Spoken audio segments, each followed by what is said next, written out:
नाज़रीन मोहतरम, एक बार फिर बहुत बड़ी मिसकैलकुलेशन हुई है और आज चैरिंग क्रॉस माल रोड और सीसीपी लाहौर ऑफिस के सामने बहुत बड़ा तमाशा लगा।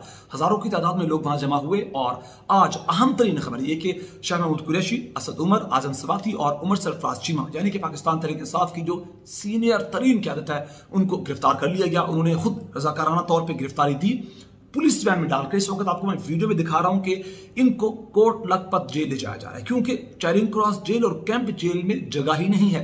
लिहाजा इनको इस वक्त पाकिस्तान तहरीक इंसाफ की जानिब से जो उनकी क़यादत है उनकी जानिब से जो इतलात सामने आ रही हैं, इनको कोट लखपत जेल ले जाया जा रहा है। और इस वक्त जो इतलात हैं वो ये है कि पाकिस्तान तहरीक इंसाफ की क़यादत ने जो इस वक्त बाहर है, जिन्होंने गिरफ्तारी नहीं दी, उन्होंने अपने कारकुनान से कहा है कि वो फिरोजपुर रोड पर पहुंचे। इस वक्त हालात ये हैं और हुकूमत कुछ और कह रही है। हुकूमत के मुताबिक इन लोगों को मियाँ वाली, अटक और डेरा गाजी खान की जेलों में ले जाकर बंद किया जाएगा। इनके खिलाफ 3 MPO और दफा 144